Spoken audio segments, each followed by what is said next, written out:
Here on BBC Two, prepare to have your breath taken away as a staggering story emerges about Ferdinand de Bargos.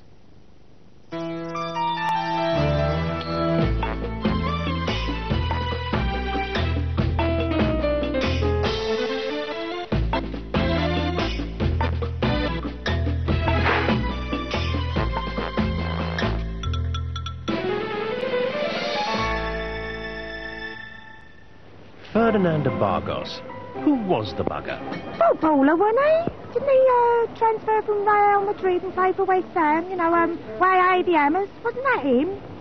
Ferdinand de Bargos, yes, I would say he's almost certainly a foreign person and therefore of no consequence. I have in fact been on television before. I auditioned for That's Life, and I was on Michael Barrymore's show playing the flute, actually. I've heard that he's a disgusting, despicable, perverted little man, and yes, you can give him my phone number. Yes, sure. De Bargos was one of the greatest minds of the century. Great man, a man of letters, in particular the letter W, writer, artist, plumber. But I'll remember him as the schmuck that owes me 60 cents. De Bargos was born in the quaint Andean town of Los Puertos de los Cangas de los Puentos on Trent. De Bargos, he took my woman. I sent him an invoice, but he didn't pay. Here's the invoice, 200 pesetas. So now I have to lease purchase. I got another one in red, but she's not a convertible. And I have to kickstart her. The young de Bargos attended the Caracas Boys High School for boys' school. Right, Vermouth, Mendez, cut along. Galtieri, I've got you down for double dictatorship prep. Comprende? Caracas High School was closely modelled on the English public school system. Today was Latin, American. Velasquez, decline for me the Latin American verb ammo. Ammo? I'm running out of ammo, sir.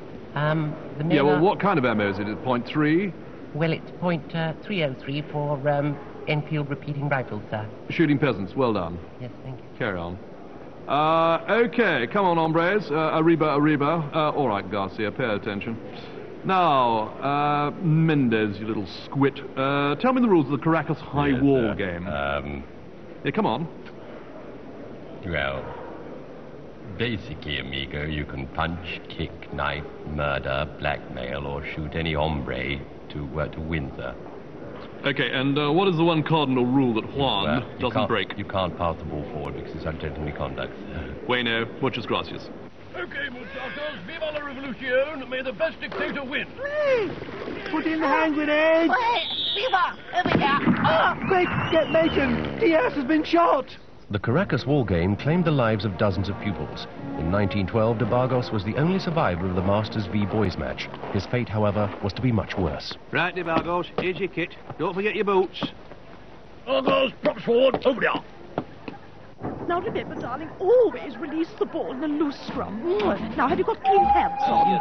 Oh, good. He was selected for the school's second 15 rugby team and sent out to play a series of fixtures against the German heavy artillery on the Western Front. Oh, caramba, look at the state of this pitch. Remember, amigos, get the ball out to the wings and run it! We had de Bargos in our regiment. He was a foolhardy, brave man. We'd be diving for cover, he'd be diving for the ball. I remember once a howitzer shell came over, he called out, "It's mine, hombres," and he made a touchdown behind enemy barbed wire. He was always going over the top. After the war, he went right over the top, put on a dress and makeup, and just sat around doing nothing all day. That, of course, qualified him for Cambridge. De Bargos matriculated at Straight College, Cambridge, as did most students of his age, although he elevated it to an art form.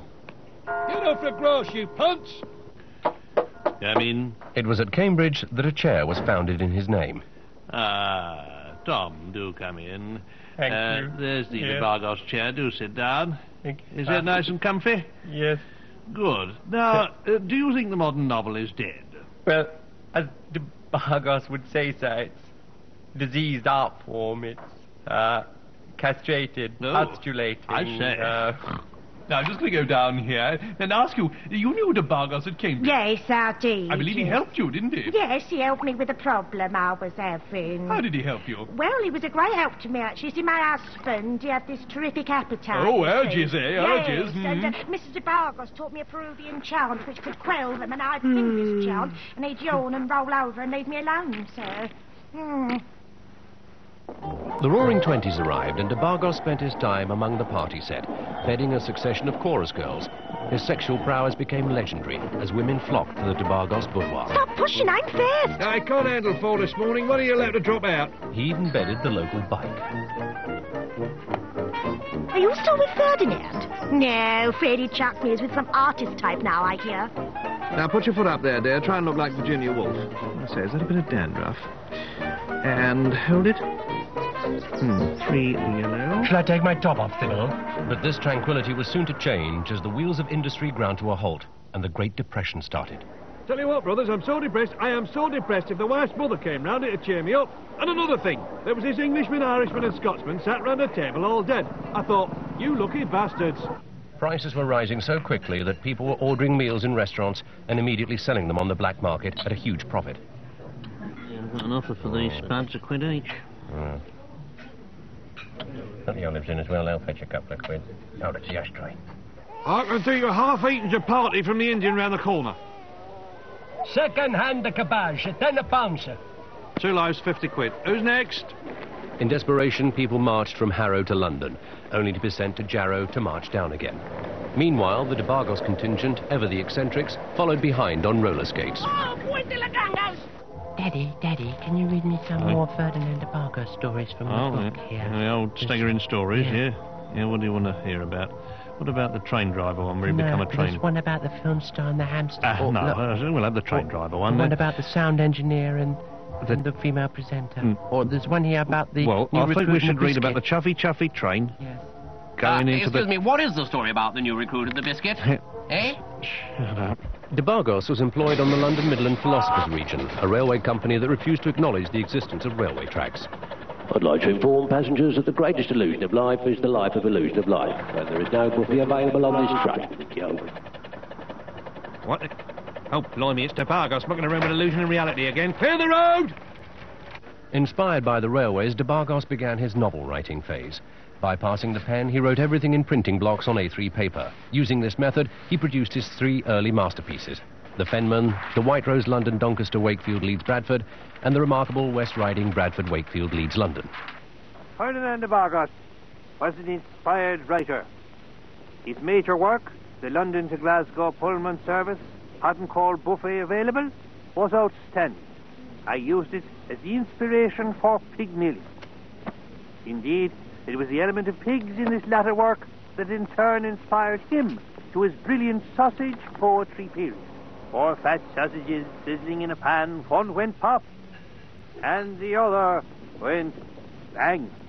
It was hugely controversial, caused a great fuss. Ferdinand de Bargos 4 fat sausages? Rubbish! It's nothing but a thinly veiled communist manifesto and must be stopped! You fascist! He's trying to corrupt our children! Fascist!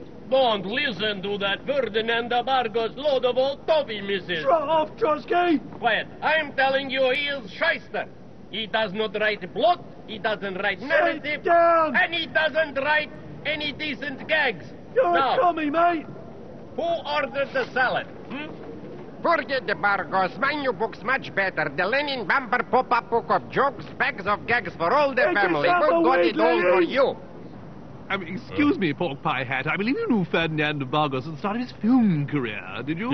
Yes, I did, yes. And as a bit of a know-all, well, how do you rate him? Well, people say that Orson Welles was a big fat git, but Bargos was a true radical. In his first film, he refused to recognize the difference between actors and crew and put everyone in front of the cameras. You should be over there, you putz. You're the lighting engineer. You're not in the You can talk, you're the grips! Show such a face. Oh, it's all going horribly wrong. The only people who should be on set at the moment are the actors, and we've only got one of them, and that's him! Don't you dare call me an actor and a location caterer! Go on, get out. He should be laying his table. No one in trouble. What are we going to have for lunch? I can't act on an empty stomach. Well, what about a takeaway? A takeaway? I'm a professional performer. Listen, I'll go and get an Indian. What do you think? An Indian? Curry? I've acted with Olivier. We could always fly the Chinky down the road if you'd like that. Oh, bugger off, you daft old sod. We don't need this. We're a professional crew, for crying out loud. I'm the cameraman. If you're the cameraman, who's working the camera?